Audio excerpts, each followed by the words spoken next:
भगवन्तं विश्वनाथं काशीशं प्रणम्य अद्य अस्यां सभायां सभागारे समुपस्थिताः विद्वांसः छात्राः अद्य अस्माकम् अखिल भारतीय वेद संगोष्ठ्यां विषयः अस्ति वैदिक वाङ्मय के विविध आयाम। तो वैदिक वाङ्मय वेदों से लेकर के जो 4 वेद हैं, उपवेद, संहिता, ब्राह्मण, आरण्यक, उपनिषद, जो वेदों के 4 भाग हैं, इसके अतिरिक्त हम वेदांगों पर जाते हैं।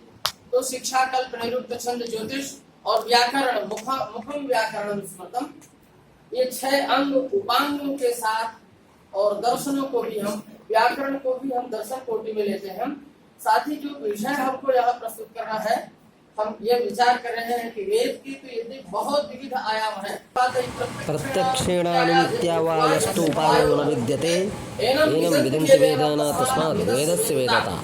वेद का जो वेदत्व है, क्यों वेद सबसे उच्च है और संसार का सबसे प्रतिष्ठित ज्ञान है, सर्व ज्ञानमय हिस्सा क्यों है, तो वो यह है कि जो संसार में और किसी भी यंत्र से, तंत्र से, कहीं से भी वो उपस्थित नहीं किया जा सकता है, प्रमाणित नहीं किया जा सकता है, बताया नहीं जा सकता है। वो वेद के द्वारा प्रमाणम परमम श्रुति, जितने भी हमारे भारतीय दर्शन हैं सब वेदों पर आश्रित हैं और वेदों की श्रुति के प्रमाणों के कारण ही पग पर आगे वो चलते हैं, बिना उनसे वो नहीं चल सकते हैं। जिसमें आचार्य शंकर का द्वैत वेदांत दर्शन जो प्रमुख है, जो दर्शन है पाश्चात्य दर्शनों के बारे में, तो ये बात है कि जहाँ से वो दर्शन आगे कोई विचार नहीं देता, वहां से हमारा भारतीय दर्शन का विचार प्रारंभ होता है। ये कारण किसका है? वैदिक वाङ्मय का, वेद का ही ये वेदत्व है, वेद के कारण ही।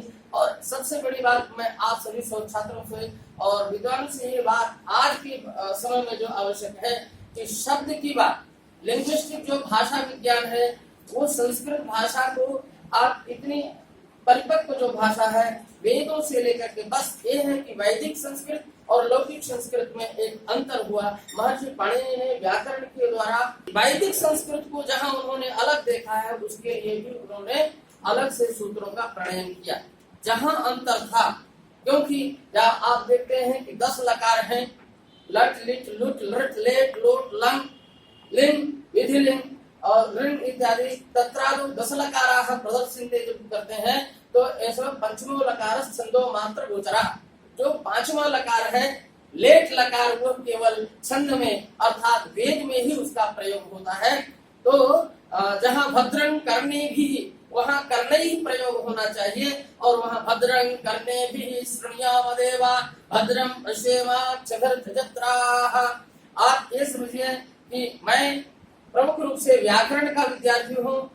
पुनरपि मैं कहूंगा कि मेरा सौभाग्य रहा है काशी में, जब मैं 1991 में पहुंचा, श्री गजानन गोडसे प्रातःस्मरणी जो उद्भट विद्वान, मैं पहले रुद्राष्टाध्यायी ही अध्ययन किया था, लेकिन फिर मैंने शुक्ल यजुर्वेद की माध्यम संहिता पूरी 40 अध्याय पूरी संहिता का मैंने उनसे अध्ययन किया। ये मेरा सौभाग्य रहा। और मैं, हमारे इसमें स्वर वैदिकी प्रक्रिया है, मेरा इतना ऐसा अभ्यास जो आप देखते होंगे हमारे प्रातः स्मरणीय श्री यागेश्वर चतुर्वेदी जी जो शास्त्रित है, मुझे मध्यमा में चित्रकूट में पढ़ाया था।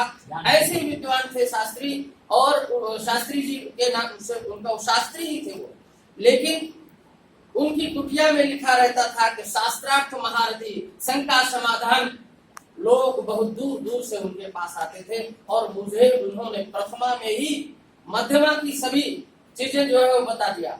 और कई लोगों से मैं शास्त्रार्थ की मेरी प्रक्रिया वहीं से शुरू हो गई थी। फिर काशी में तो जो हुआ, और प्रातः स्मरणीय श्री प्रोफेसर सीताराम शास्त्री जी एवं श्री पुरुषोत्तम त्रिपाठी जी तथा प्रातः स्मरणीय प्रोफेसर श्री रामा प्रसाद त्रिपाठी जी गुरु जी जो आधुनिक पाणिनि कहलाते थे। सभी के गुरु लगभग जो भी काशी में हैं वो हमारे गुरु रहे। प्रोफेसर रामेंद्र शुक्ल जी जो पद्मभूषण है, उन्हीं के शिष्य हैं। उन्होंने भी हमको पढ़ाया। न्याय में रामकृष्ण भट्ट जी ने पढ़ाया। विद्वत प्रवर प्रोफेसर वशिष्ठ त्रिपाठी जी एवं उनके बड़े भाई श्री रामचंद्र त्रिपाठी जी ने भी पढ़ाया। और काशी की बाबा, मैं यहाँ कहूँ कि कुछ ऐसी बात थी, एक दिन मैं बाबा विश्वनाथ जी के मंदिर में चला गया, अब वो बात कहाँ से घूम गई, पर बता है रहा हूँ, बाबा विश्वनाथ जी ने भी मुझको पढ़ाया। मैंने कहा आज से मैं काशी छोड़ दूंगा, आज इस शंका का समाधान मनोरमा शास्त्री प्रथम वर्ष में, मैं क्या जानूं, मैंने कहा कि काशी में विद्वान लोग रहते हैं, यहाँ तो मुझे कोई नहीं मिल रहा। बाद में उन्होंने मुझे दर्शन कराया प्रोफेसर सीताराम शास्त्री जी का। अमल शास्त्री आए सामने में, प्रभु मनोरमा शब्द रत्न लेकर के बैठा हुआ था, और कई दिनों से दक्षिणामूर्ति में और मंगला प्रसाद पाठक और जो जो पता चला किसी ने, मैंने कहा मैं तो जान गया, एक काशी भी कहते हैं, कोई आचार्य मुझे नहीं मिल रहा। और एक अध्यापक थे जो 7 दिनों तक उन्होंने कहा आज अभी पेट दर्द है, आज पेट दर्द, 7 दिनों तक पेट दर्द, सत्यनारायण जी नाम था दक्षिणामूर्ति में। तो मैंने कहा इनका पेट दर्द ठीक नहीं होगा, अब हमें ठीक परेशान नहीं करना चाहिए। ये मतलब हमारे गुरु जो हमको मध्यमा प्रथमा और मध्यमा में पढ़ाए, जागेश्वर चतुर्वेदी जी, आज मैं उनका स्मरण करता हूँ।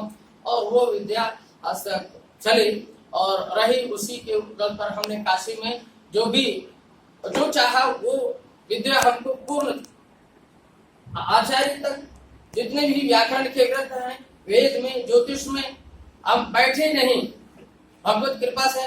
आज ये इसका क्रम नहीं था, फिर भी हम संयोग से बोल दिए, उसके लिए हम क्षमा चाहते हैं। बात ये है कि देखिए, आप अगर शोधार्थी, ये है एक वांग्मयम पत्रिका छपती है ये प्रयाग से, इलाहाबाद से, तो इसमें एक जो है वैदिक साहित्य में पृथ्वी का गुरुत्वाकर्षण सिद्धांत, इसको मैंने कई वर्षों में और बहुत बड़ा बृहद ये है, ये छपा है। पहले तो इंग्लिश में थी, बात में नहीं रही, बहुत अच्छा शोध लेख है, कोई भी इसको देख सकता है अपनी आवश्यकता के लिए। एक आपके काशी से ही